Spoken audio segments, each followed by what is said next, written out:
The soft click of the door behind me echoes as I step into the upscale restaurant, my son and his wife barely acknowledging my presence at the table. Still, I don't react, just adjusting the clasp on my simple dress. As the evening unfolds, their thinly veiled judgments hang in the air, the scent of expensive wine a sharp contrast to my modest attire. While they talk, I remain silent, letting their assumptions grow. That's when it hits me. This dinner wasn't for them. It was for me, and I was already 10 steps ahead. The game has begun. Before we begin, may I ask, where in this big, beautiful world are you listening from? It's always a quiet honor to know who's sharing this space. Drop it in the comments and don't forget to subscribe. The invitation had been brief. A family dinner, a show of polite obligation. Vanessa had called Margot earlier in the day with the sort of tone that suggested there would be no room for argument. "Mom," Vanessa had said, "it's just a small dinner with my parents. They're old-fashioned about these things. It's better if you come, just to be polite." Margot hadn't said no. The art of keeping the peace was something she understood. And frankly, there was a certain quiet satisfaction in watching the Langfords underestimate her. If anything, they might learn a few things about politeness tonight. She agreed to the venue without hesitation. 10 North. The upscale restaurant was known for its impeccable service and a menu that made even the richest Texans feel like they were in the presence of something rare. It was the kind of place where the art on the walls probably cost more than a month of groceries for most people. And yet, for Margot, it was just another evening, another dinner she didn't need to impress anyone at. When she arrived, Vanessa was already fussing with her appearance at the door, smoothing the fabric of her own chic black dress as if she were preparing to walk the red carpet. "Are you sure you'll be comfortable?" Vanessa asked, eyeing Margot's outfit, her lips twisting with an odd mix of concern and disdain. Margot didn't answer right away. She'd chosen a simple, elegant dress that was far too plain for someone who owned half of Dallas's real estate, but it suited her mood. A plain dress, a $60 handbag, no makeup. She didn't need any of it, not tonight. She wasn't there to play the part of someone they could dismiss. She was just a widow. At least, for now, that's all they needed to see. Margot stepped out of the car, the gravel beneath her shoes crunching softly, almost inaudibly, and glanced up at the restaurant. 10 North's towering glass windows reflected the last of the sunset like polished silver. Her heels clicked purposefully as she walked inside, her presence commanding despite her simplicity. She didn't flinch when the hostess immediately greeted them by name, showing them to the table where the Langfords waited. Mr. and Mrs. Langford were already there, of course, settled into their high-backed chairs like monarchs surveying their court. He was wearing a tailored suit that had more than a few years on it, but his diamonds, big and ostentatious, glimmered with enough bravado to make up for it. Mrs. Langford was the picture of perfect Southern grace, her platinum blonde hair gleaming under the restaurant lights. Pearls draped around her neck in a way that made Margot wonder if she'd ever worn a necklace without it feeling like a statement. The moment they saw Margot, they paused, just long enough to exchange a look, thin-lipped and appraising, the unmistakable glint of judgment. It was like a ripple through the air, one that Margot could feel in the pit of her stomach. She was used to this, though. She'd lived in the world of glances and dismissals long enough to know when people thought they had her pegged. Vanessa, her daughter-in-law, slid into her seat with the ease of someone who was trying to smooth over the unease she'd caused. "Mom, I'm so glad you could make it," she said, her voice too sugary, too practiced. "You know, they're just a little traditional. They'll love you once they get to know you." Margot simply nodded, letting Vanessa's words float by like an unspoken apology. She didn't need to be loved. As Margot sat down, she could feel their eyes still on her, sizing her up. The table had been set with the kind of precision that made every fork and knife seem almost too perfect to touch. Vanessa leaned in, her voice barely above a whisper. Just follow my lead, don't overtalk. Let them talk about their business, their travels. You don't have to contribute much. Margot didn't respond. She only smiled, the same warm, modest smile that had worked for her all these years. In a room full of people who believed themselves to be royalty, the easiest way to gain their favor was to appear small, easier to dismiss, easier to control. But she wasn't small. Not really. And she had no intention of staying that way for long. The Langfords barely acknowledged Margot as they continued discussing the upcoming auction of some rare artwork they had acquired from Europe. Mrs. Langford, with a languid wave of her hand, recounted how they were planning a summer home in the Hamptons. Her voice was sweet, syrupy, but the thin layer of mockery hung heavy in her words, like she was bestowing a kindness on someone who wasn't quite up to her level. Margot watched the exchange with the kind of calm that could only come from years of experience. She didn't flinch when Mr. Langford made a comment about how humble the restaurant seemed. She didn't even flinch when he compared her jewelry, one of her late husband's old pieces, to something his housekeeper might wear. Instead, Margot leaned back in her chair, folded her hands, and let them think what they wanted. It would be amusing in time to watch their reactions when the truth slowly unfurled before them. But for now, she had all the time in the world. And then, as if on cue, Chef René emerged from the kitchen, his broad frame filling the doorway. Margot's heart gave a subtle, almost imperceptible flutter at the sight of him. René was a friend, someone who knew how to make a meal feel like a grand gesture, but he also knew exactly who was in control of tonight.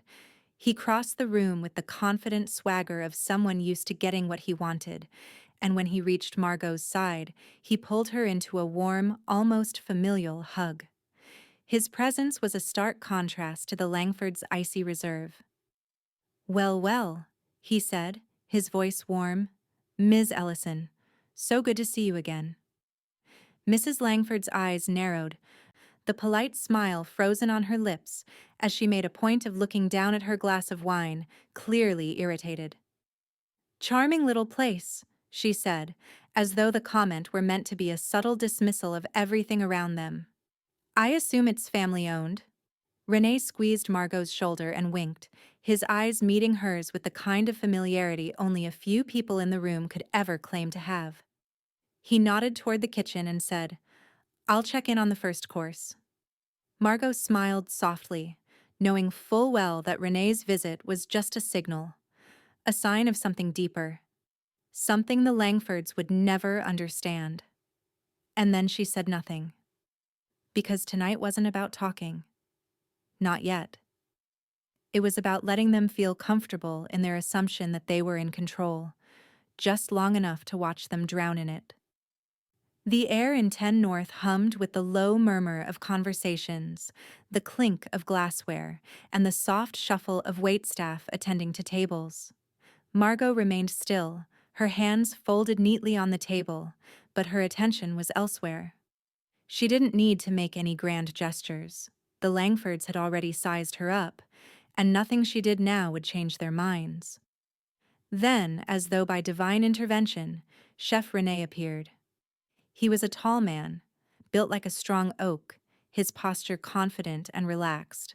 His chef's whites, pristine but worn with character, made him stand out like a figure of warmth in a room full of cold pretensions. René spotted Margot immediately, his eyes lighting up with familiarity, and in a moment that felt intimate, he crossed the room with an easy grace, making his way to the table where they sat. "Ms. Ellison," he greeted her warmly, his voice carrying a note of affection. Without a second thought, he leaned down and pulled her into a quick but genuine hug. Margot returned it with a soft smile, the kind that only those closest to her would see. The Langfords, however, watched with stiff silence, their eyes narrowing at the interaction as if they were witnessing something they couldn't quite place. Mr. Langford barely acknowledged Renee, raising his hand in a distracted gesture that seemed to dismiss him like a servant. He didn't seem to grasp the significance of this simple act of warmth. He probably didn't care to. "Charming little place," Mrs. Langford commented, her voice laced with thinly veiled condescension. "I assume it's family-owned?"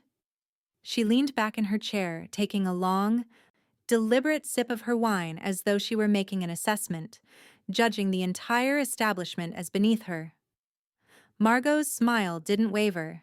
She'd heard the comment before, in various forms, from people who didn't understand how to appreciate anything that wasn't meticulously curated for the public eye.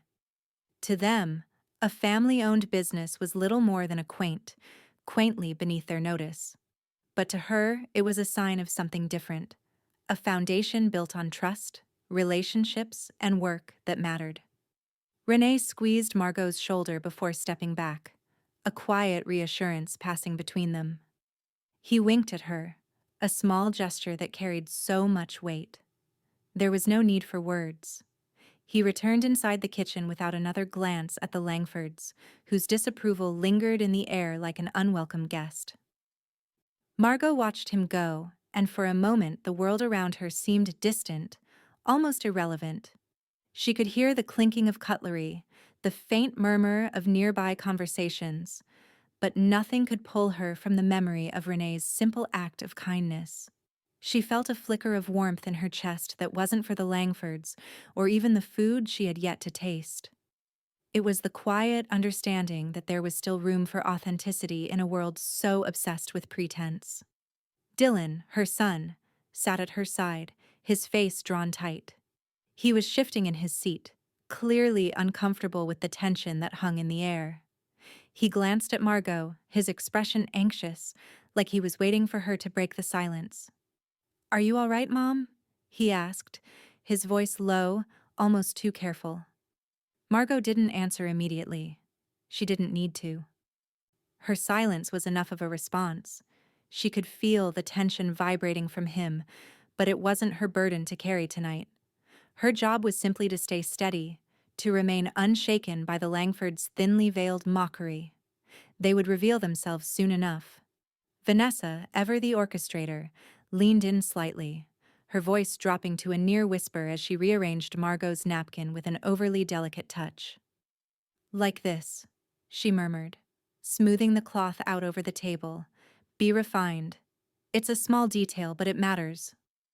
Margot glanced at Vanessa, her smile softening, but there was a glimmer of something sharper in her gaze. Refined.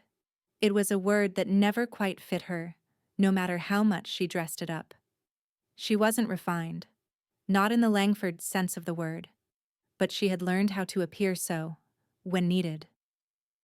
She could play the part, but that wasn't what she came here for tonight. Margot took a breath, her focus returning to the table. The dinner was already unfolding according to the plan she hadn't spoken aloud, and, in her own way, she was taking control of this moment. One seemingly insignificant detail at a time. No one could see it yet. Not the Langfords, not Vanessa, not even Dylan, but Margot had already set things in motion. It would be a slow burn, the kind that started with quiet gestures and a willingness to be underestimated. And by the end of the night, they would all understand exactly who they were dealing with. She picked up her wine glass, her fingers brushing the edge of the crystal. The moment was fleeting, but she savored it. She could almost hear the echoes of their judgments in her mind. Just a widow. Small. Out of place. They thought she was a game piece. How wrong they were. She glanced toward the kitchen, where Renee had disappeared behind the swinging door, the clattering of pots and pans signaling his return to the world he controlled. One of precision and excellence. Margot's lips curled into a small, knowing smile. They hadn't seen anything yet. And soon enough, they'd learn what it meant to truly underestimate someone. The weight of the conversation was shifting. Margot felt it before the first question came. The Langfords' polite indifference was beginning to wear thin, replaced by the unmistakable tension of their curiosity. They were trying to place her, to understand her, but they couldn't. Not yet. Mr. Langford's voice broke the silence, a deep, controlled tone tinged with condescension. "So, Ms. Ellison," he began, settling back in his chair, his fingers absent-mindedly tracing the rim of his wineglass. "Tell me, how has life been for you since, well, since your husband passed?" His gaze lingered on her for just a second too long, and in that fleeting moment, the question felt more like an evaluation. Margot lowered her glass, meeting his gaze directly. There was no rush to answer. The pause between them stretched like an invisible thread, tightening ever so slightly. This was a moment to let them see what they wanted to see. An opportunity to indulge their expectations. She gave a small, almost wistful smile. "It's been clarifying," she said softly, each word measured as though she were recounting something far more profound than it appeared on the surface. There was no need to elaborate further. They weren't asking for the truth. They weren't asking for vulnerability. They were asking to be reassured that she wasn't a threat, that she was just a lonely widow, someone they could dismiss with a few well-chosen words. Margot's gaze drifted over to the Langfords. Mrs. Langford's expression was already morphing into something she could only call pity, but it was too refined to be genuine. Her lips curved into a sympathetic smile, the kind that came with just enough arrogance to make it feel like an insult. "That's the quiet nobility I admire," Mrs. Langford said, her voice dripping with false sweetness. "A woman of your age, losing everything, yet holding herself with such dignity. Most people would crumble." She paused, taking another deliberate sip of her wine, her eyes scanning Margot's modest outfit as if it were evidence of some hidden virtue.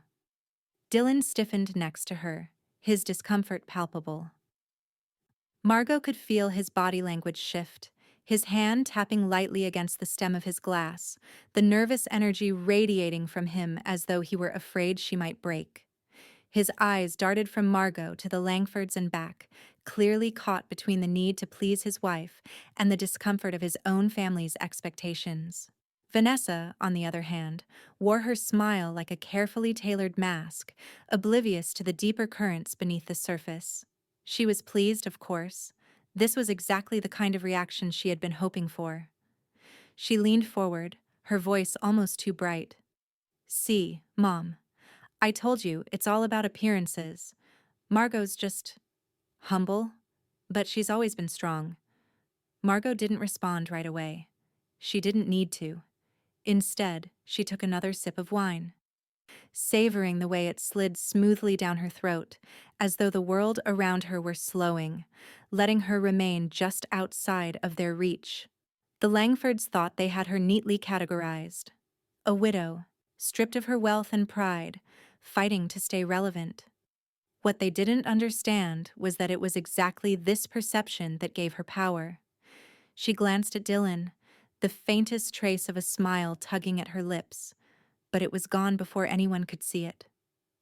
"It's been clarifying," she repeated gently, her tone wrapped in layers of meaning they couldn't quite grasp. The Langfords seemed content with her words, though the corners of Mrs. Langford's lips tightened imperceptibly. She glanced at her husband, who had already begun to steer the conversation back to safer, more familiar terrain. "Well," Mr. Langford said, his tone shifting into something more dismissive, "we've certainly never had to deal with such, modesty in our circles. Still, it must be humbling." He leaned back, his fingers now tapping on the armrest of his chair, almost as if he were mentally cataloging her every word. "But surely, there's more to your story than a few downsized assets?"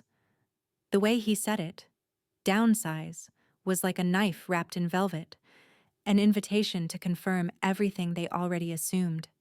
He wanted her to prove she was nothing, that she had no real power left. He wanted confirmation that she wasn't someone to be reckoned with. Margot held his gaze steadily, refusing to let him bait her into the response he was looking for. Instead, she let the air hang between them, thick with unspoken tension. "Well, since you ask," she said slowly, her voice almost playful now. "I sold my husband's car. It was far too extravagant for a woman like me to keep. And I rented out my guest house. I don't need the extra space anymore." She paused, letting the words sink in. Humble, indeed. Mrs. Langford's eyebrows shot up, but she said nothing. Margot could feel the delicate balance shift in the room, their sense of superiority suddenly rattled by the barest suggestion of her financial autonomy. But it didn't matter. They could no longer pretend she was irrelevant. Dylan, still watching her closely, finally exhaled a slow breath, the tension leaving his shoulders. It wasn't relief.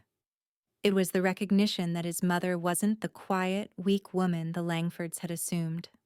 Across the table, the Langfords resumed their discussion, the conversation drifting toward their most recent acquisitions, an auction of European artwork, new power circles they were maneuvering through, their influence in far-reaching political spheres. They spoke of art and history and power with the kind of detachment that Margot had always found repulsive. But she didn't care. The more they spoke, the more they exposed themselves. Their words were too loud, their pride too boisterous. They were telling her exactly who they were, even as they thought they were trying to pull her into their world. And Margot Ellison? She was already 10 steps ahead. And they hadn't even begun to realize it. The conversation drifted, casual and confident, as the Langfords took their next turn at the wheel. Mrs. Langford had shifted seamlessly into the next chapter of her self-congratulatory monologue, recounting the recent opening of an art gallery in their name. Margot allowed the words to wash over her, her eyes tracing the lines of the restaurant, her mind elsewhere. It wasn't long before Mr. Langford, looking slightly uncomfortable now that the subject of high culture had been exhausted, turned to her with a fresh, more probing question. His tone was dismissive, almost playful in its assumption. "So, Ms. Ellison, have you dined here before?" Margot's smile was faint, but her answer was crisp. "Once or twice," she replied, her eyes meeting his with a quiet confidence that only those who knew her well would understand. She watched as the Langfords exchanged a brief glance, clearly uninterested in anything but the fact that they were in control of the narrative. Mr. Langford nodded, giving a small grunt of acknowledgement, before his attention shifted again, back to the latest acquisitions in their art collection. The fleeting glance they had exchanged was enough. To them, it was just another trivial detail about a woman they had already relegated to the background. Unbeknownst to them, the rest of the evening had already been set in motion. Clara, Margot's trusted right-hand executive, moved like a shadow through the space, always alert, always just out of sight. She walked past the Langfords' table, clipboard in hand, her steps so subtle they barely registered with the dinner party. As she passed the kitchen doors, she leaned toward a suited man standing by, her voice just loud enough for Margot to hear but too low for anyone else to catch. "Ms. Ellison wants table 5 untouched," Clara whispered, her tone sharp and efficient. The kind of communication that only those in her inner circle would recognize. The suited man gave a quick, almost imperceptible nod before disappearing into the back. Margot's eyes flicked briefly toward Clara, a silent acknowledgement passing between them. There was a plan unfolding here, but the Langfords would be none the wiser until it was too late. Mrs. Langford, still engrossed in her rambling tales of European summers and the philanthropic projects they funded, didn't notice the subtle exchange. Her words had lost their shine, now just another attempt to elevate her family's status at the expense of others. "Isn't it quaint?" she said, her voice dripping with the kind of admiration that had always seemed so fake. "A restaurant like this, so charming. You know, it's probably family-run." They like to keep things intimate. She looked at Margot, as if the phrase family run was somehow meant to cast a shadow on the restaurant's stature, her eyes gleaming with subtle judgment. Margot's lips twitched into a smile. Intimate. Yes, that was one word for it. She hadn't come here for the charm. She had come here because it was hers. The quiet pause between the Langfords' words was broken by the arrival of the wine. The sommelier, with his crisp black suit and meticulous manner, stepped toward the table with a gleaming silver tray in hand. He approached with the same measured elegance that permeated the restaurant, polished, poised, but with a subtle touch of reverence as he set the bottle down before Margot. "This," the sommelier announced, "has been personally selected for the Ellison party." His tone was careful, yet unmistakably proud. There was no mistaking that he had chosen the wine to suit someone who had a certain presence. The Langfords looked momentarily stunned, their eyes flicking between the bottle and Margot as if the very suggestion that it was for them was somehow beneath their notice. They had assumed that she was just another widow with an unimpressive taste for the simple things, something they could comfortably ignore. But here, in the polished elegance of the restaurant, the reality of who Margot was began to seep through the cracks of their assumptions. Vanessa's voice broke the silence, as if trying to recalibrate the situation, her mouth too quick to correct the server. "Actually, it's under my father's name," she said, with forced lightness, a smile stretched too thin. "The Ellison party is, well, more of a formality, I suppose." She was too eager, too desperate to pull the reins back on the narrative. The Langfords stared at her, their eyes narrowing as they tried to adjust to the new information. Her father's name? Mr. Langford's brow furrowed slightly, and Mrs. Langford's lips barely quivered, but the flicker of doubt in their eyes didn't go unnoticed. Margot, however, didn't react. Her hand hovered over the glass of wine, her fingers tracing the rim before she finally took a small sip. She let the wine settle on her tongue, feeling the subtle burn, the balance between the sweetness and the depth. The silence hung for a moment, the kind of pregnant pause that always made the Langfords uncomfortable. And then, just as quickly as the moment had arrived, it was gone.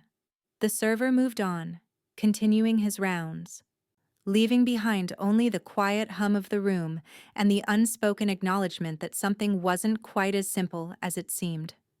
Vanessa sat back, her shoulders a little more rigid, her posture a touch less confident now that the slight had landed. She attempted to recover by offering a nervous laugh, but it was hollow. Dylan shifted in his seat, glancing at Margot with a mixture of confusion and apprehension. Margot met his eyes briefly, her smile ever so subtle, but her gaze never wavered. She knew the truth had only just begun to surface. They still hadn't fully realized who was sitting at this table, and soon enough, they would. The final course had just been cleared, and the Langfords were deep into a new story about their latest European investment. It wasn't an exchange of words so much as a performance, each sentence designed to elevate their status and ensure that their wealth was more than just a matter of dollars. It was a legacy. But for Margot, the clinking of silverware and the polite hum of the room had started to blur. She'd heard their grand tales before, each one more polished than the last, their lives wrapped in prestige and distant islands. She had no interest in what they had to say now. Instead, she let her eyes wander. The waitstaff continued to glide across the room, efficient and unhurried. The atmosphere in the restaurant was thick with the kind of quiet celebration that only came with money. She caught sight of Clara at the far side of the dining room, speaking in hushed tones with a suited man. Their discreet conversation barely registered, but Margot didn't need to hear the words. She knew what was happening. The dinner was over, and now the show was about to take its next act. Mr. Langford leaned back in his chair, stretching his legs out as though he had all the time in the world. He glanced at the empty plates, then turned toward the maitre d', who had been hovering nearby, waiting for the moment of transition. "The check," he said, his voice deep and self-assured, like a king summoning the final tribute. "I'll take care of it." The maitre d' gave a slight bow, but instead of producing the bill, he offered a polite but unexpected response. "It's already been taken care of, sir," he said smoothly. His eyes flicked toward Margot, a subtle, knowing smile pulling at the corners of his lips. "By Ms. Ellison." The words hung in the air like a slow, deliberate drop of water in an empty room. The Langfords froze. For a moment, everything else ceased to exist, the clatter of plates, the hum of conversations, gone. All that remained was the soft scrape of Mr. Langford's chair as he leaned forward, his eyes narrowing, the shock dawning in his expression. Vanessa's eyes shot wide. She blinked once, twice, as though trying to comprehend what had just been said. Her lips parted, but no words came at first. "Mom?" she asked in a voice that trembled, though she tried to mask it with confusion. The maitre d' smiled at her, but the gesture was purely professional, one that subtly reminded the room who truly controlled this particular piece of reality. He turned and pointed toward Margot, the quiet acknowledgement enough to reveal the truth without saying a word. "Ms. Ellison," he said again, this time with a quiet reverence. It was as if the entire room had shifted beneath them, the weight of Margot's influence seeping through the veneer of the Langfords' social fortress. Mr. Langford's eyes flickered to Margot, and for the first time, he seemed unsure. His grip on the conversation loosening ever so slightly. Dylan, too, was rigid. The tension in his shoulders was palpable, his hands tightening around his glass as he stared down at the table. He shifted uncomfortably in his seat, glancing between his mother and the maitre d'. His face tightened, the nerves catching up with him. He hadn't known what was coming. His mother had acted as though she was still managing the situation, but now he could feel the subtle unraveling of it all. Margot didn't flinch. She didn't even glance at the maitre d'. Her eyes remained calm and focused, her attention on the half-empty glass of wine in front of her. The entire world was a game of perception, and tonight, she had taken the first step in ensuring that the Langfords saw things through her lens.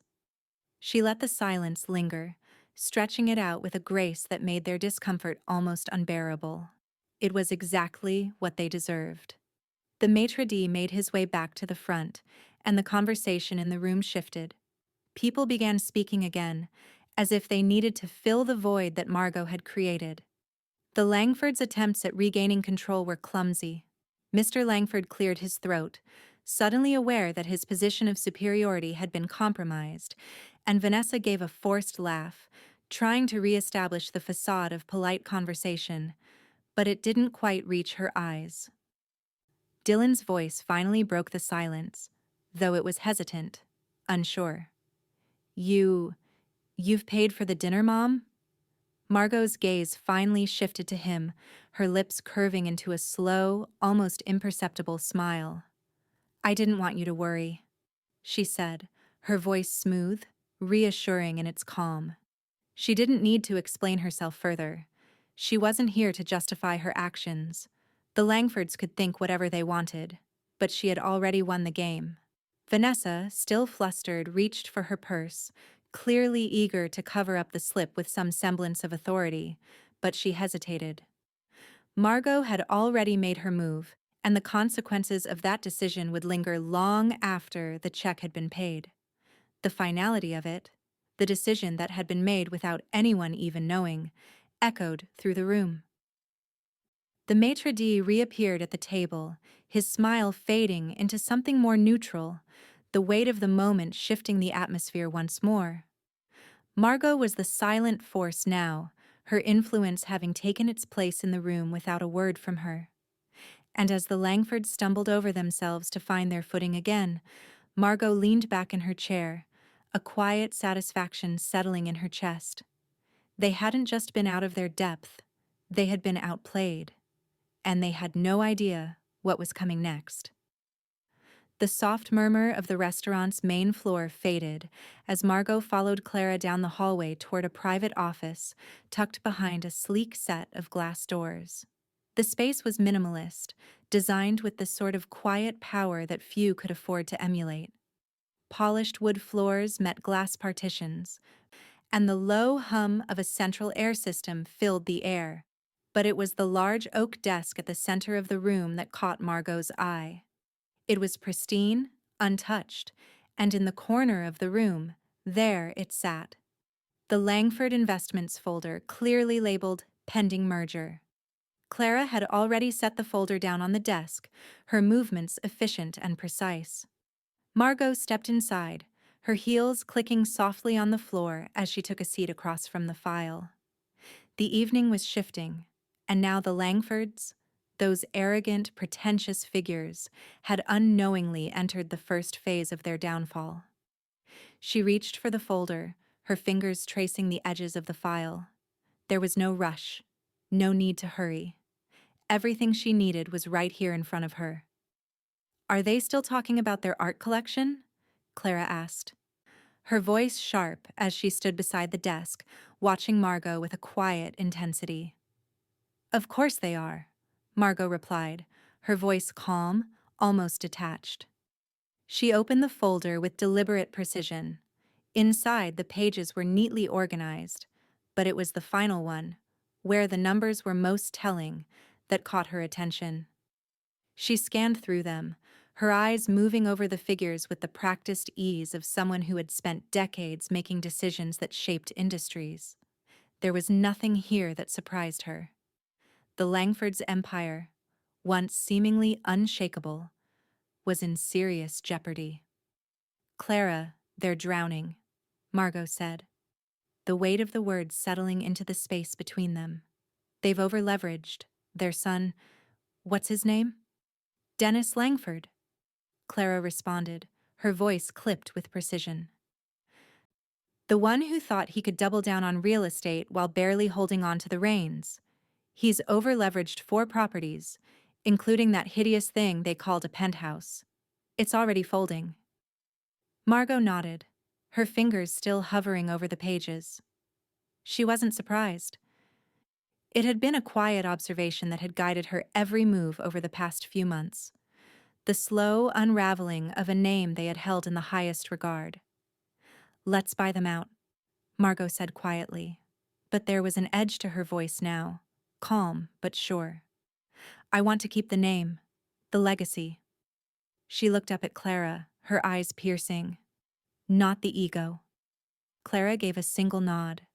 She knew what Margot meant. This wasn't about extracting vengeance or seizing control for the sake of power. This was about taking the Langfords' legacy, their history, and shaping it into something new, something Margot could control. But there was something more, something the Langfords hadn't understood yet. They had spent years accumulating wealth and influence, all the while failing to realize how easily it could slip from their grasp. "It'll cost us," Clara said, almost as an afterthought. "Their holdings are still substantial, even if they're overextended." Margot's lips curved into a small, knowing smile. Let them keep their precious art. Let them keep their so-called legacy. She stood up from the desk and moved toward the window, her reflection mirroring the city skyline outside. They won't understand until it's too late that it's never been about the ego. It's about the foundation. And I'll be the one to build it. Clara remained silent, but her gaze lingered on Margot, as if waiting for the next move. Margot's eyes flicked to the folder again. "What's next?" Clara pulled out her phone and glanced at the screen. "Press release is scheduled for tomorrow morning," she said. "The merger details will go public in the next 24 hours. We've secured the purchase price, and the legal teams are already aligned." Margot's fingers tapped rhythmically on the desk, her thoughts a quiet storm behind her calm exterior. "And what about the Langfords?" she asked, a glimmer of something almost imperceptible passing through her gaze. "How do they take it?" Clara's lips twisted slightly in amusement. Well, they'll take it as well as anyone who's just lost everything, with a drink in hand and a denial on their lips. Margot's eyes softened, just for a moment, before she turned back to the folder, still digesting the numbers, still planning the next steps. The Langfords had no idea who they were dealing with. They were still in the dark about just how far Margot's reach went, how long she had been watching them, waiting for the right moment. They were, after all, nothing more than small players in a game she had mastered.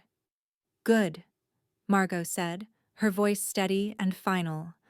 "Let's make sure they never see it coming." Clara nodded. They were already in motion. The deal was already done. Margot Ellison's presence, her quiet, forceful presence, was already rewriting the rules. The Langfords would be nothing more than a faded memory, their empire crumbling under the weight of their own ignorance. Margot turned away from the window, a new resolve settling over her like armor. "Send the press release at 9 a.m. sharp. Let's see how long it takes them to put their masks back on." She smiled, a knowing smile. "Let them play the game. Just make sure they know who's winning." And as she walked toward the door, her steps measured, certain, she knew the Langfords had only just begun to realize what they had truly lost. They hadn't even begun to fight back. And Margot was already 10 steps ahead. The soft clink of silverware echoed through the restaurant as dessert arrived, the final course a delicate arrangement of mousse and fresh berries. The Langfords barely acknowledged it as they continued to dissect their latest European escapades, all while exchanging glances that Margot had come to understand were more about reaffirming their own superiority than genuine curiosity. Margot, on the other hand, took her time. She scooped a small spoonful of the mousse, savoring the rich taste, while her eyes remained calm and steady, watching as the Langfords weaved their verbal dance around her. Then, Mrs. Langford, with a smile that never quite reached her eyes, broke the rhythm of the conversation. "It's sweet that you still wear your husband's old jewelry," she remarked, her tone light, but laced with a quiet judgment. "I admire your simplicity." Her gaze flicked to the ring on Margot's finger, the one her late husband had given her. A diamond, subtle but undeniably beautiful. Margot's smile didn't falter. She knew exactly what Mrs. Langford was trying to do. It was the same patronizing tone she had used before, the one that belittled people who didn't fit into the elite bubble of Dallas's high society. But Margot knew something they didn't.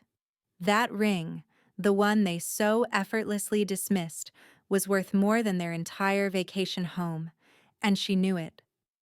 "That's very kind of you," Margot replied, her voice calm, a flicker of amusement in her eyes. "It has sentimental value." The words were simple, but there was an undercurrent in her voice that suggested something more, something that Mrs. Langford had no idea was coming. Mr. Langford, clearly amused by the silence that followed his wife's words, let out a low chuckle. "You remind me of my grandmother's maid," he said, his voice a mixture of mockery and forced nostalgia.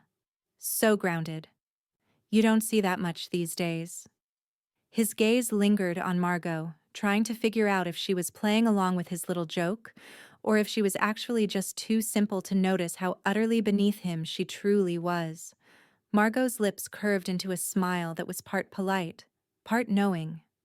She could feel the slight tinge of mockery beneath his words, but she didn't let it rattle her. Instead, she simply returned his gaze with the same warmth, as though his words had no power over her.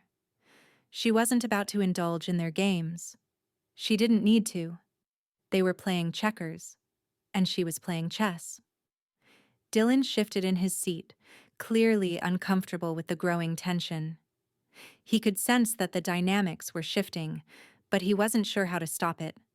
Trying to salvage some semblance of normalcy, he quickly interjected, his voice tentative, unsure. "So, Mom," he began, "how's everything going with, the transition?" It was a weak attempt to change the subject, to steer things back toward safer, less charged ground. But Margot didn't bite.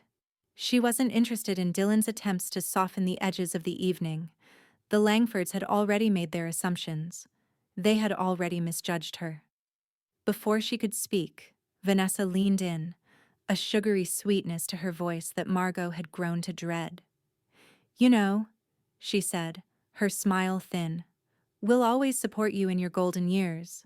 If you ever need anything, we're here for you." Margot turned her attention to Vanessa, her eyes narrowing just slightly. "That's generous," she said, her voice smooth, almost too sweet. "But I already bought my golden years in cash." The words hung in the air, just heavy enough to be felt without saying more. The Langfords for a brief moment went silent. It wasn't just the statement that threw them off, it was the ease with which she said it, the casual confidence that suggested she had long ago left them far behind in terms of security and influence. Vanessa blinked, her smile faltering slightly before she quickly attempted to mask it with another laugh, but it was hollow, strained. The polite, delicate veneer of their world was cracking around them, and there was nothing they could do to fix it. Dylan, still seated next to Margot, shifted again, clearly not knowing whether to be embarrassed or impressed. He glanced from his mother to his grandmother, unsure of how to reconcile the woman he thought he knew with the woman who was quietly destroying everything the Langfords had built. Margot leaned back in her chair, her posture effortless, relaxed, as though she were watching the most entertaining performance she had ever seen. The Langfords were reeling, and she wasn't about to let them off the hook.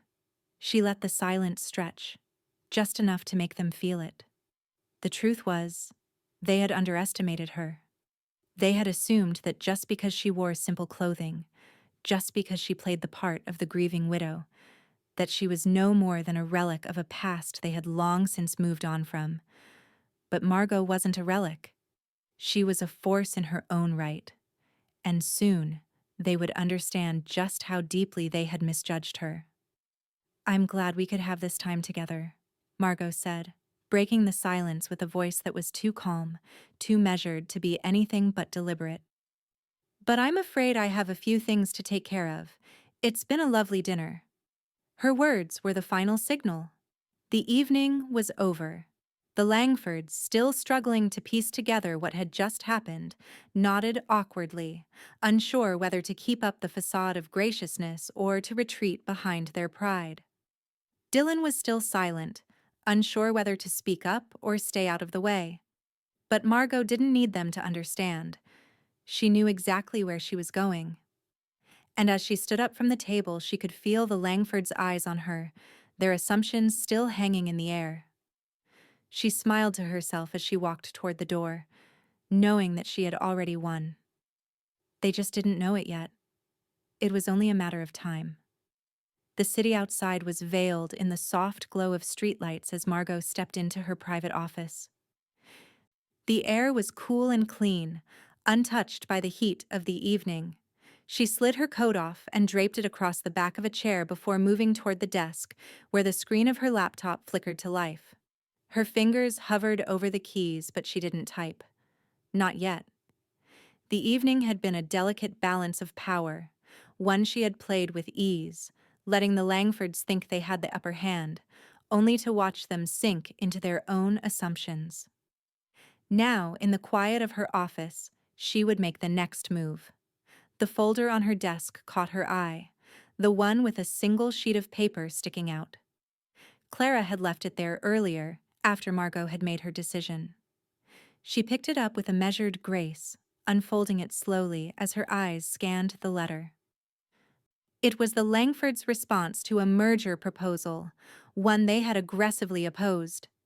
It was written in a way that screamed of arrogance, formal, yet tinged with an undercurrent of disdain. The more she read, the more it became clear why they had taken such a position. They wanted to keep their control. They wanted to retain their identity, their legacy, even if it was already crumbling beneath them. The Langfords were too proud to see it, But Margot? She could see it in every sentence, every word that dripped with their need for dominance. But there was one thing that caught her eye: the signature.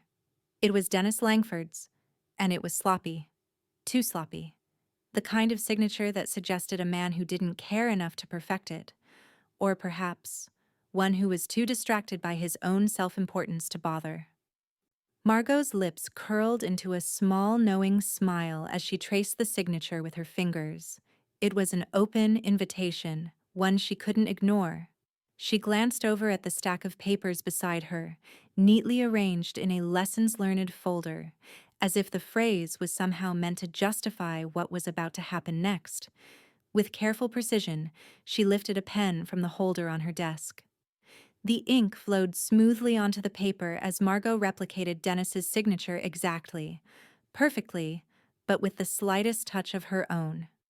It was a mockery, of course, a silent reminder of just how easily power could be manipulated, even with something as simple as a signature.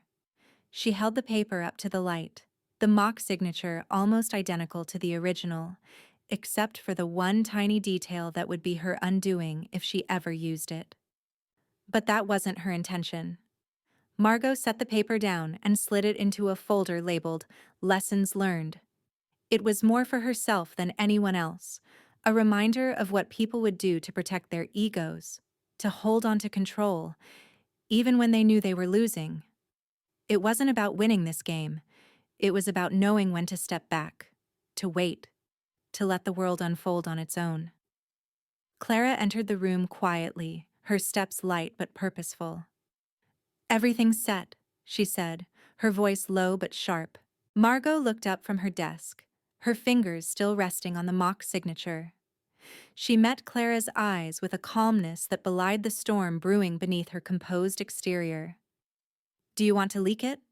Clara asked, her tone slightly amused. Margot's gaze drifted to the window, where the city stretched out like a mosaic of possibilities. She considered the question for a moment, watching the way the light outside painted the skyline in cool, muted hues. "No," she said quietly, the weight of her words settling like the first raindrops before a storm. "I want them to wonder if I did." Clara nodded, not needing further explanation. They both understood the subtlety of the power at play. It wasn't about showing her hand. It was about letting the Langfords stew in their own uncertainty, questioning every move they made from here on out. Margot turned back to the desk and picked up the mock letter once more, her fingers brushing the edge of the paper. She took a deep breath and leaned forward, tapping her pen on the edge of the desk as if to mark the moment. "Mail it to my legal team," she said, her voice steady but sharp. "Just in case." Clara didn't question her. She knew what Margot was capable of, and what she was willing to do. With a nod, Clara slipped the letter into a manila envelope and left the room without a word, leaving Margot alone in the quiet of the office. Margot leaned back in her chair, her fingers gently clasped together as she allowed herself a moment of reflection. The Langfords were still in the dark. They had no idea that their world was slowly beginning to collapse under the weight of their own pride, but that was fine. Let them revel in their arrogance for a little longer. Margot glanced at the clock on the wall. It was late, but she didn't mind. The game was just beginning, and the Langfords would soon realize that nothing would ever be the same again. She stood up from her desk, her movements deliberate and confident, the weight of the evening still hanging in the air. She picked up the folder, slipped it into her bag, and turned off the light. As she stepped into the hallway, the soft click of the door closing behind her was the only sound. Tomorrow, the press release would go out. Tomorrow, everything would change, and Margot would be there, watching from the shadows, waiting for them to realize what they had truly lost. It was only a matter of time. The city's hum had quieted by the time Margot stepped into her penthouse, the tall windows framing the skyline like a glittering mosaic of power and opportunity. It was the kind of view that most people would kill for, but to Margot, it was just background noise to the game she played. She sat at her desk, the soft hum of her computer filling the silence, but her thoughts were still elsewhere. She had made her move. The press release would go out tomorrow, and the Langfords would soon be left scrambling. But in the back of her mind, she knew this moment had been inevitable. She had been waiting for it. The phone rang, its shrill sound slicing through the quiet of the room. Margot didn't flinch. She already knew who it was. There was no reason for Mr. Langford to call unless he wanted something. He was playing his last card. She let it ring once more before picking up. "Ms. Hi. Ellison?" came the voice on the other end, rough around the edges but still trying to keep a semblance of composure. It was Dennis Langford. Of course it was. "This is Dennis. I was, looking for Dylan. Is he around?" Margot leaned back in her chair, her fingers tapping lightly on the desk. She could hear the tension in his voice, the way he tried to cover it up with casual politeness. "Dylan's not here," she replied smoothly, her voice calm. "But you have me instead." She could almost hear his surprise on the other end of the line, the slight hitch in his breath as he adjusted. The Langfords were not used to dealing with Margot directly. She had been invisible to them, a shadow in the background. But now that she was center stage, the dynamic was shifting, and it rattled them more than they'd like to admit. After a brief pause, Dennis spoke again, this time with a different tone. Less casual, more focused. "I just have a few questions. How long have you known the 10 North team?" His words were deliberate, as if he were trying to pull some piece of the puzzle together that he had somehow missed. Margot smiled to herself, a small, satisfied curve of her lips. She could feel the game unraveling in real time. "Since they hired me," she said, each word measured, the weight of them heavier than any physical gesture could ever be. There was no rush in her response, no hint of anxiety. She knew exactly how this would play out. Dennis stammered slightly, trying to hold his composure. "You work there?" "Something like that," Margot replied, her voice soft but full of meaning. She let the words linger in the air between them, letting him stew in the uncertainty.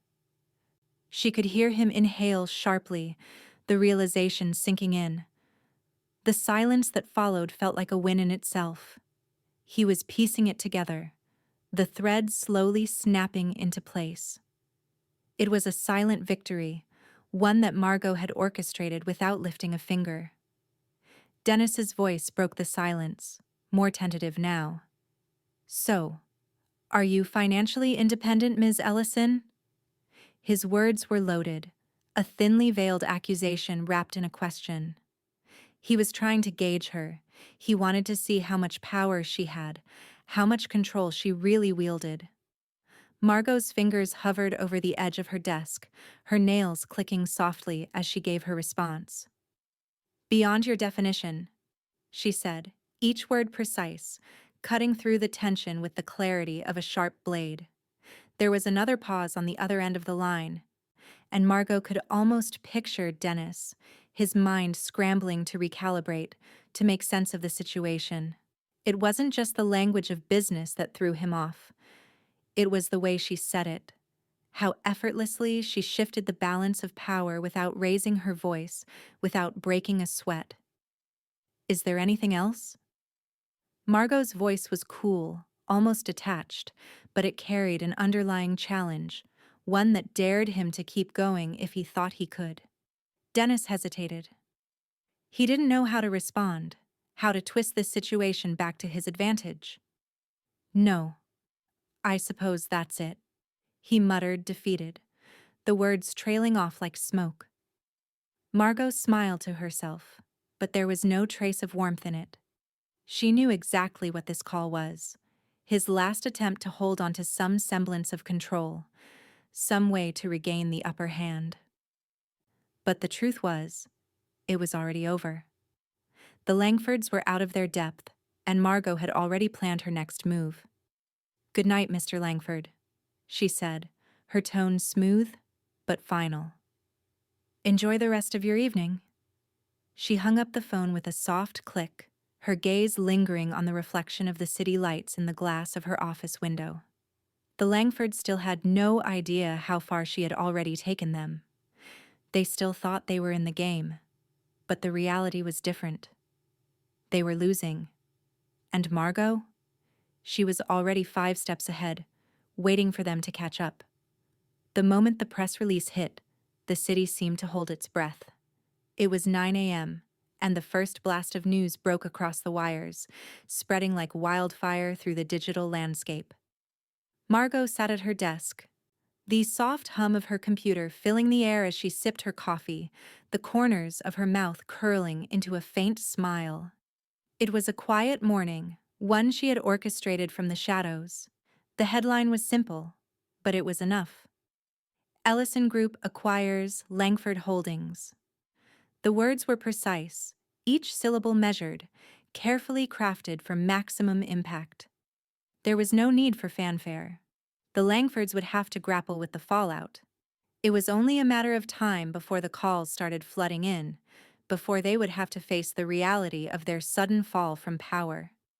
She glanced at the screen, her fingers tapping lightly on the desk, enjoying the stillness before the storm. But then her phone rang. Sharp, insistent. It was the Langfords. Of course it was. She picked up with a calmness that had become second nature to her. "Margot Ellison," she answered, her voice cool, steady. There was a pause on the other end of the line. The voice that finally spoke was unmistakable. It was Vanessa, and the tremor in her voice was barely contained. "Mom," she began, her words quick, almost frantic. "What the hell is this? You bought my family's company?" Margot could feel the pulse of the moment, the shock, the confusion, the overwhelming realization that Vanessa was coming to terms with something she never thought could happen. The words, simple as they were, had just shattered the world she had spent years carefully curating. Margot leaned back in her chair, allowing the silence to stretch out before responding. Her gaze was calm as she considered the weight of the question, letting the tension build. "No, dear," she said, her voice silky and deliberate. "I saved it from them." The words hung in the air, punctuated by the silence that followed. The truth was sharp and unyielding, but Margot didn't flinch. This was the culmination of everything she had worked for. The Langfords had never realized how close they had been to losing everything, not just their money, but their legacy. And now, with one move, Margot had reclaimed what had always been hers. On the other end of the line, Vanessa's breath caught. For a moment there was nothing but the soft rustling of papers, the faint sound of the world outside continuing on as if nothing had changed. But everything had changed. Dylan's voice broke through the quiet, his tone tight, as though he couldn't quite believe what he was hearing. "Mom, you did this without telling me?" Margot's smile never wavered. She didn't have to explain herself to Dylan. He had always played the middle, trying to appease everyone, always one step behind. But today, there was no room for middle ground. She didn't need to say it aloud. Her actions had already spoken for her. "I did," she said simply, her voice soft but final. There was a long pause, the silence thick with disbelief. Margot could almost feel Dylan's unease, the way he shifted in his seat, trying to reconcile the man he thought he knew with the woman who had just taken control of everything they'd taken for granted. But Margot wasn't interested in explanations. She had no need to offer one. She stood up from her desk, her movement graceful and deliberate, taking a moment to look out the window. Her reflection merging with the sprawling city below. The world was hers now. The Langfords were still struggling to make sense of it all, but it no longer mattered. They were already out of the game. "I'll let you sort through it, dear," Margot said, her voice a little lighter now, almost dismissive. "I have things to do." There was no answer. Vanessa's attempt at regaining control had already fallen flat. Dylan's disbelief still lingered, but he wasn't ready to face the truth of it yet. It wasn't his fault. No one had prepared him for this moment. Margot hung up the phone before they could respond. She didn't need to hear their shock, their confusion. She had already made her point. The Langfords would have to deal with their new reality, and she would be the one holding all the cards. She picked up her coat and walked toward the door, her steps echoing in the silence of the penthouse. As she reached for the handle, she paused, glancing back toward the phone. The game was far from over, but the Langfords? They had already lost. And Margot? She was just getting started. The door closed quietly behind her, and the world outside awaited. The Langford Foundation had always been a symbol of prestige, of legacy.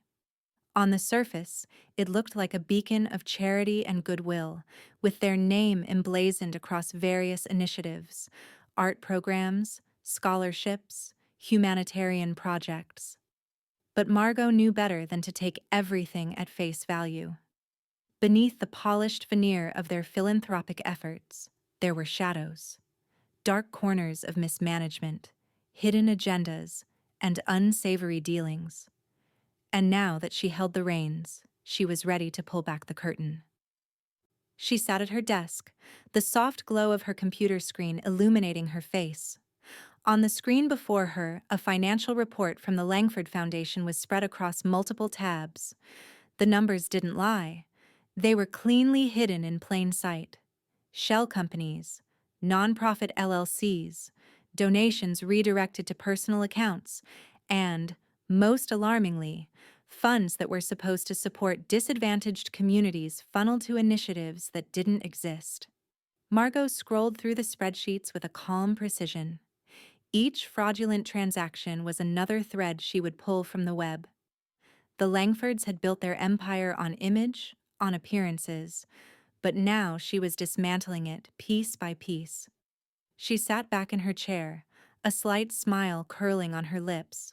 The Foundation's alleged help for communities had always been a front, a way to funnel money through their shell companies. But no more.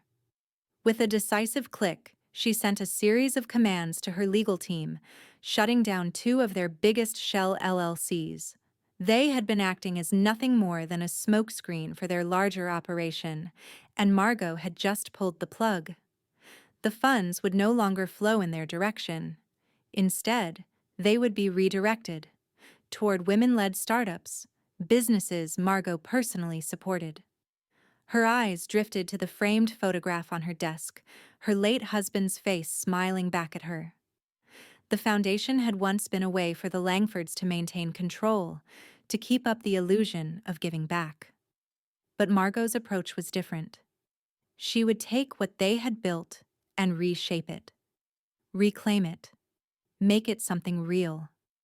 Clara stepped into the office, her presence as efficient as always. "Everything's set," she said, her voice low but with an undercurrent of satisfaction. "The LLCs are shut down. We've got the donations redirected. I've also got the reports from the charity projects. They're already wondering why the funds have dried up." Margot nodded, her fingers tapping against the desk. "We could sue," Clara continued, the option lingering in the air. "We have more than enough evidence. Their entire system is a fraud." Margot's smile never faltered. "We already won," she replied, her voice calm, almost serene. "This is about making a statement. Let them know what happens when you think you can play the game without consequences." Clara seemed to consider this for a moment, but there was no further argument. They both knew Margot's play. She didn't need to sue to win. The Langfords had already been outplayed. A chime from Margot's phone interrupted the moment. It was a notification for a charity brunch event hosted by Vanessa's mother, who had tried to maintain the illusion of high society even in the face of a crumbling foundation. Margot opened the email and smirked. "They've scheduled the brunch?" Margot mused aloud. "I thought it was supposed to be a fundraiser." Clara glanced at the screen. "It is, but looks like it's been canceled for lack of funding." Margot raised an eyebrow. "And the invitations?" "They went out late," Clara said with a thin smile, and the few that were sent had the wrong date. It's a mess, just like their foundation. Margot chuckled softly to herself. Good. Let them flounder. Let them see how easily everything they built can be undone.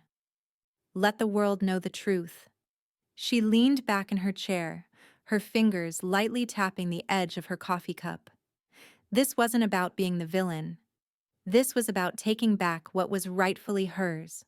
The Langfords had made a show of controlling the narrative for so long. Now, Margot was rewriting it. She stood up from her desk and walked to the window, her gaze drifting over the city below. It was a sprawling mosaic of opportunity and power, just waiting to be claimed, and she would claim it. The Langfords had no idea what was coming. They were already reeling, scrambling to hold on to what little they had left. Their brunch would be forgotten. Their foundation would crumble. And as for their legacy, it would be hers now. Margot turned away from the window, her resolve hardening. She had been patient, she had been strategic. And now, it was time to watch the final dominoes fall. As the Langford stumbled, she would rise, and the world would remember her name. Tomorrow would bring more changes. The next step was already in motion. But today, for the first time in years, Margot could savor the quiet satisfaction of knowing that she had the game in her hands. And the Langfords? They were already history. The headline appeared like a strike of lightning across the Dallas skyline. The quiet woman behind the biggest buyout of the year. Margot sat at her desk in the silence of her penthouse, the soft clicking of keys punctuating the morning's stillness as she opened the article. She had known it was coming. The press had been abuzz ever since the buyout, an acquisition that had turned the business world on its head, shaking the Langfords from their lofty perch. But there was something about the headline that sent a shiver down her spine, something about the word quiet. It wasn't how they would have described her at all. She wasn't quiet. She was calculating, strategic, silent, maybe, but never quiet.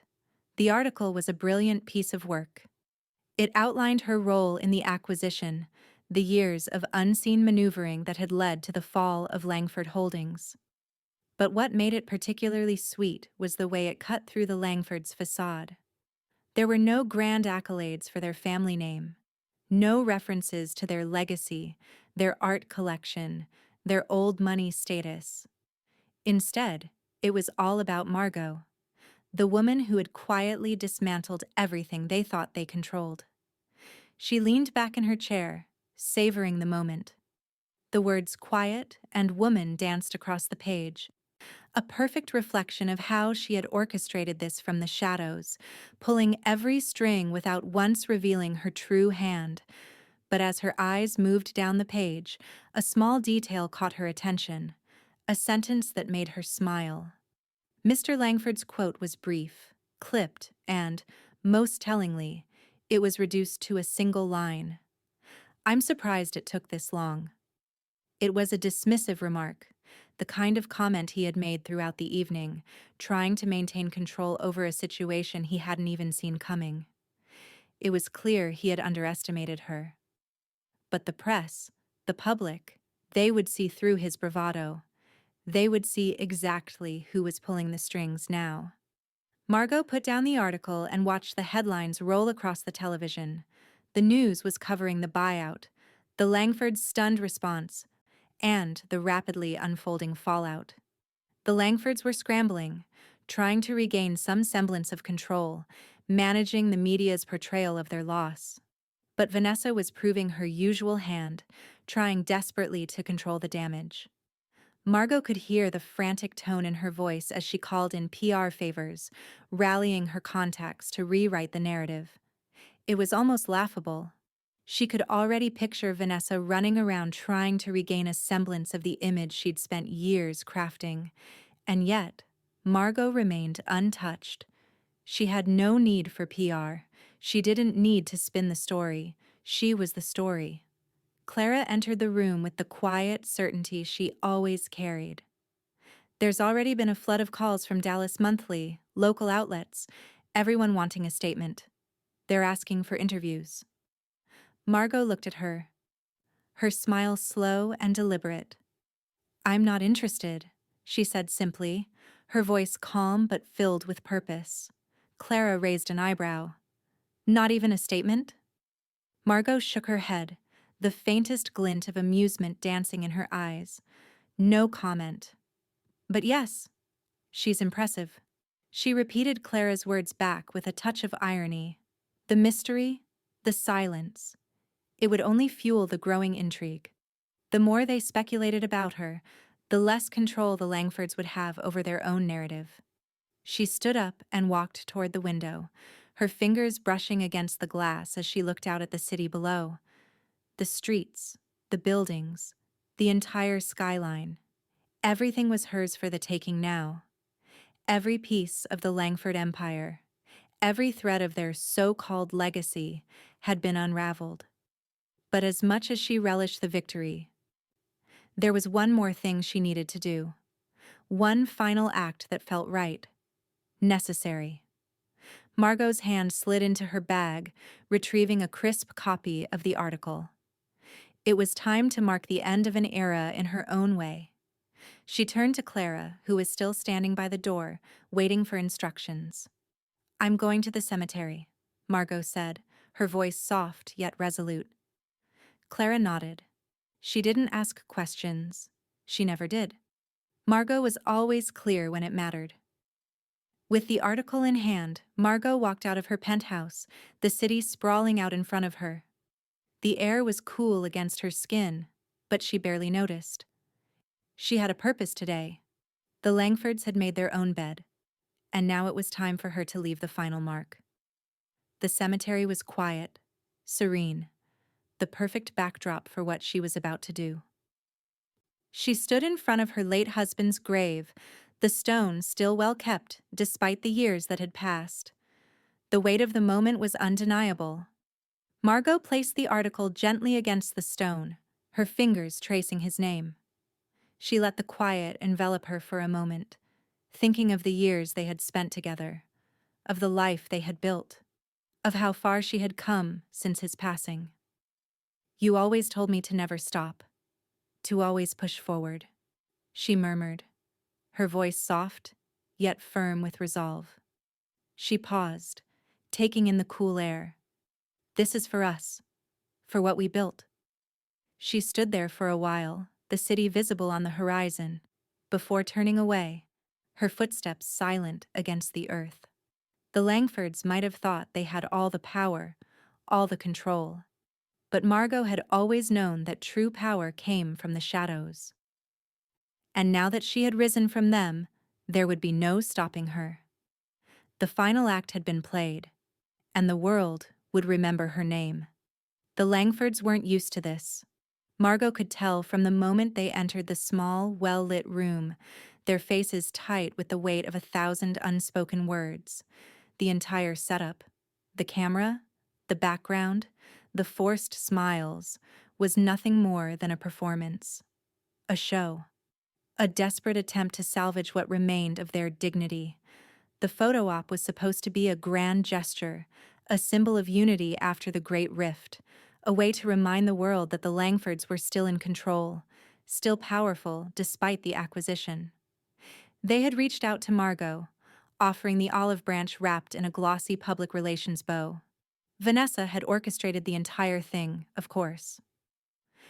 The photo would appear on every social media platform, in the papers, an image of reconciliation. She was good at managing appearances, always had been. She believed in the power of a carefully curated image, the kind that could convince the world that nothing had really changed, that all was well in the Langford universe. Margot stood in the center of the room, her posture perfect, the faintest hint of a smile playing at the corners of her lips. The camera clicked, and the flash briefly blinded her. She could hear Vanessa's voice in the background, directing everyone to stand just a little closer, turn just a little more toward the light. Perfect, perfect, Vanessa said, her voice tinged with the same practiced sweetness she'd been using ever since the buyout. This is going to look amazing on social media. Family unity. Let's show them we're stronger than ever. She flashed a grin toward the camera, her eyes bright with forced optimism. Margot met her gaze, her smile just a little colder, a little more calculated. She wasn't pretending to be part of their family anymore. She wasn't even pretending to buy into their act. This was nothing but a game she had already won, but was letting them play just a little longer. The camera clicked again, and for a brief moment Margot allowed herself to sink into the role. She tilted her head slightly, just enough to appear poised, but never soft. She smiled tightly, a practiced gesture that mirrored the image they wanted to project to the world, but deep down, she knew the truth. They were posing for a photograph to maintain an illusion, but the reality was that everything was about to change. The shoot ended quickly, with a few final smiles and words exchanged. But Margot didn't care about their smiles. She didn't care about the illusion they were trying to weave. The Langfords had no idea what was coming next. The next day, as the photo was being edited and prepped for the news, Margot sat in her office, staring at the second press release that had already been drafted. It was another headline, the one that would follow the story of their reconciliation with a harsh dose of reality. Langford Division dissolved, employees absorbed into Ellison Group. The words were sharp, precise, exactly what they needed to hear. The Langfords had built their empire on legacy, on power, on maintaining control of their world. But now, their empire was crumbling. The foundation that had once seemed so solid was eroding, piece by piece, and Margot was standing at the center of it all. Clara entered the room, her expression knowing but unreadable. "The press is already asking about the Langford division," she said, her voice low but controlled. "They'll get the release soon. The story's going to hit hard." Margot didn't reply immediately. She glanced at the photo again, the one Vanessa had orchestrated, the one they'd all posed for. The image would make it look like a new chapter was starting, a fresh beginning for the Langfords, for the family. But Margot knew better. She knew the truth. She reached for the photo that had been printed out, still in its glossy form, and turned it over slowly. With a black marker, she scrawled the words, "Nice try," on the back. Each letter a calculated stroke, a small reminder of how much they'd underestimated her. How far they'd been willing to go to hold on to their legacy without realizing that the story had already changed. The photo would never be what they thought it would be. It wouldn't be about unity. It would be a moment frozen in time, captured perfectly, only for Margot to twist it into something else, something entirely hers. "I'll send it out with the release," Clara said, as if reading Margot's mind. "Let them see it." Margot nodded, her fingers tracing the photo's edge before she dropped it back onto the desk. She wasn't interested in playing their game anymore. She wasn't interested in pretending she was part of the family. The press release was ready. The division was gone. The Langfords would have to deal with the aftermath. "Let's send it," Margot said with finality. "It's time for them to see who's really in control now." She stood up, her movements slow and deliberate, and made her way to the window. The city stretched out beneath her, its towering buildings a perfect reflection of everything she had claimed. And in that moment, as the sun filtered through the glass, Margot knew that she had already won. The Langfords thought they were still in the game, but they were long out of it, and Margot was already 10 steps ahead. The final move was already in motion. The morning sun streamed through the sleek glass windows of 10 North, casting a soft glow over the polished conference room. The space had always been designed to impress, with its minimalist decor and angular, modern furniture. But today, it was different. Today, it was a stage for something far more significant. The air was filled with the quiet hum of anticipation as the final touches were made. Workers bustled about, adjusting the lighting, positioning chairs, and ensuring every detail was perfect. But the focal point of the room, the one that would change everything, was the gleaming silver plaque being carefully installed on the wall behind the podium. The words were simple, but they carried weight that could never be understated. The Ellison Strategy Wing, dedicated to resilience over reputation. Margot stood at the center of it all, her expression unreadable, her hands folded neatly in front of her. There was no ceremony for this, no fanfare, no speeches to be made. This was hers to define, and there was something deeply satisfying in knowing that, for once, the world would see it her way. The Langfords weren't invited to this unveiling, and Margot had no intention of extending an olive branch to them. This was her moment, her triumph. Behind her, the door to the conference room opened and Dylan stepped inside. He was wearing a simple, tailored suit, his face neutral, but tinged with something else. Perhaps confusion, perhaps a quiet realization that things had changed permanently. He didn't speak as he made his way to the front of the room, but when he reached Margot, he gave her a small nod of acknowledgement. It was a subtle gesture, but one that spoke volumes. His eyes flicked toward the plaque, and then back to Margot, his expression unreadable. Dylan took a seat at one of the front chairs, folding his hands in his lap, as though waiting for something more to unfold. Margot didn't say anything to him. She didn't need to. She could feel the shift between them, the understanding that he had never quite grasped until now. His place in this world, in her world, had always been precarious. But now, there was no going back. The door remained closed to others. Vanessa hadn't shown up. Margot hadn't expected her to. Vanessa's role in this new era was as irrelevant as her opinion had always been.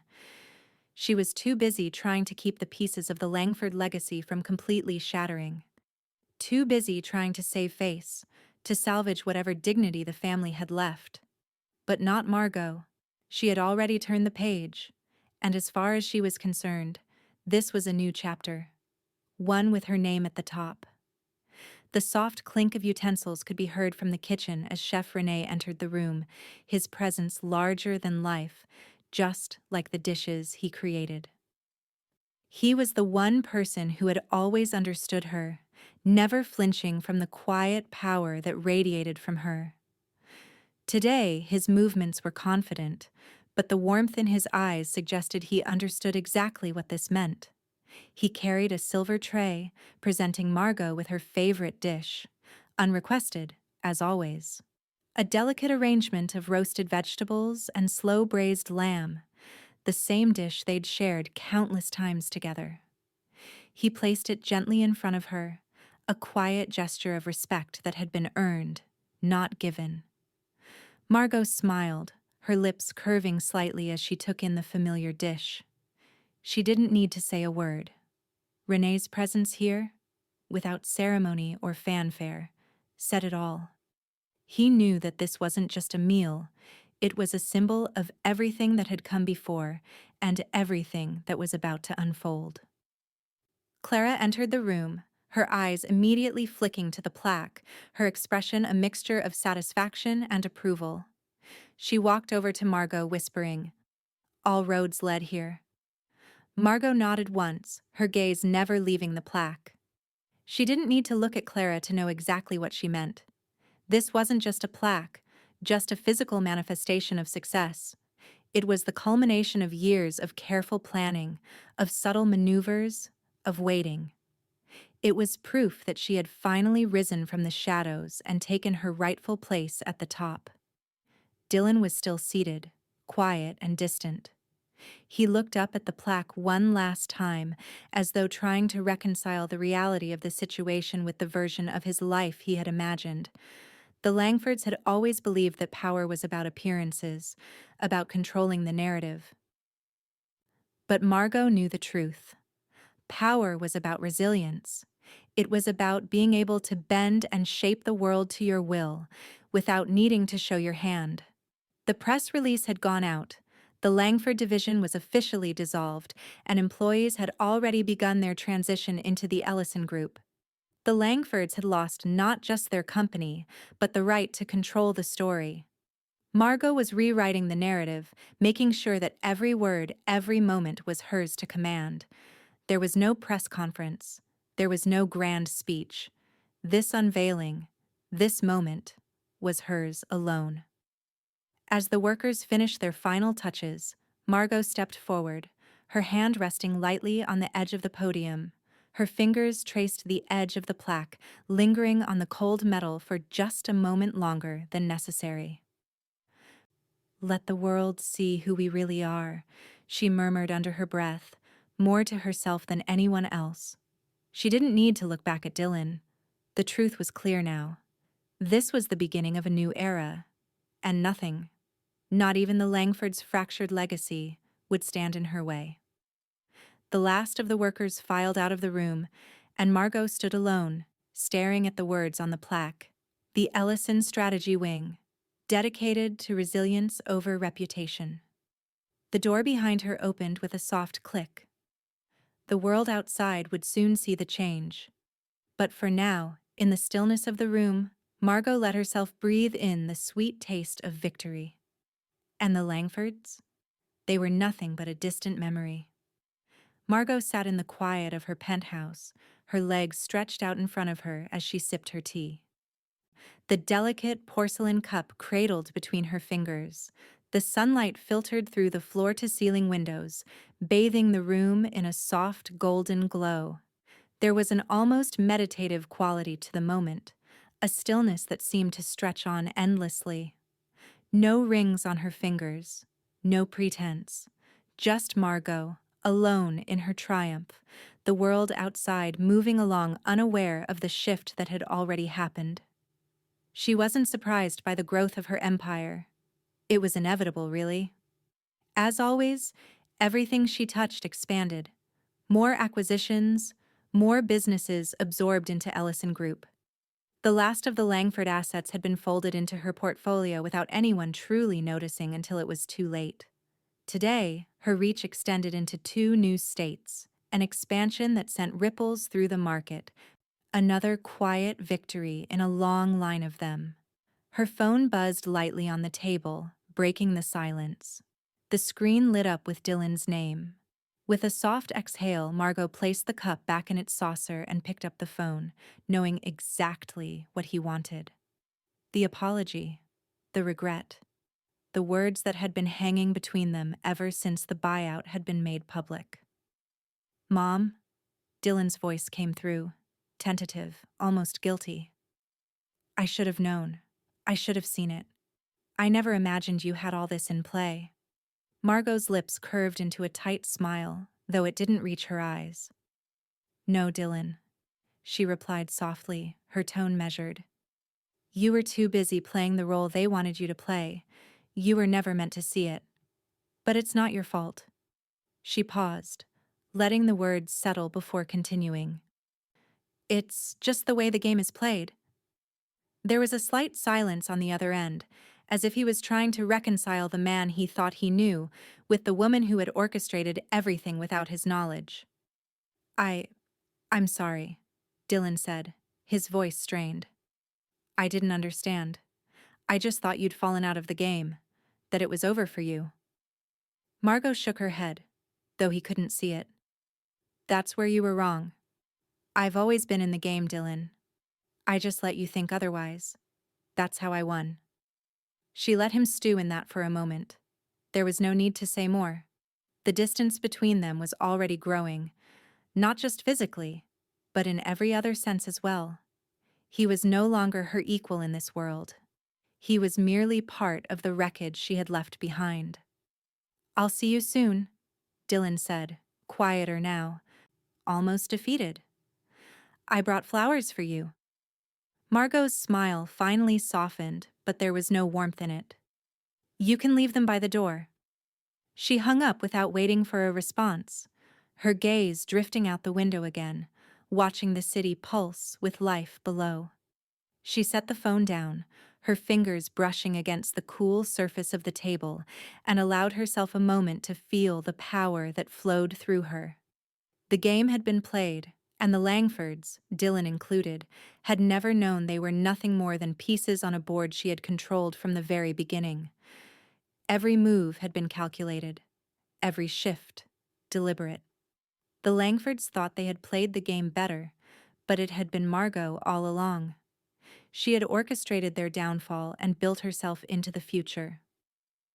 Her office at 10 North was a quick walk from her penthouse, a place where she could feel the weight of her victories settle in like a second skin. As she crossed the threshold, she felt the familiar presence of her staff, each one nodding as she passed, doors opening effortlessly, a silent acknowledgement of her dominance. They had all learned to read the room. The Langfords had ruled with appearances and status, but Margot had gained their respect through action. She walked toward the conference room, where a quiet hum of activity buzzed in the background. At the far end of the hall, a large sign hung at the entrance of the conference room, and as Margot drew closer, she could feel the weight of the moment pressing in on her. The Langford nameplate was being carefully removed from the wall. A faint smile tugged at Margot's lips as she stood in front of it. The name that had once been synonymous with power and privilege in Dallas would soon be replaced by her own. There was something profoundly satisfying in knowing that every scrap of their legacy would be buried under the weight of her success. The removal was symbolic, yes, but it was also something far deeper. The Langfords had thought they could control the game with their legacy, their history. But Margot had outmaneuvered them with a single move. She turned on her heel and walked toward the exit, her footsteps echoing down the polished hall. As she reached the door, her gaze caught the glint of the newly removed Langford nameplate being packed away, ready to disappear forever. "Goodbye, Langfords," she murmured under her breath. "You were never really part of the game." And as the door clicked shut behind her, Margot felt the finality of it, the victory, the triumph, the knowledge that she had controlled everything from the beginning. "I played the broke widow when I met my daughter-in-law's parents," Margot thought, her lips curling into a smile. "They didn't know I owned the company hosting dinner." The game was over, and she was the one left standing,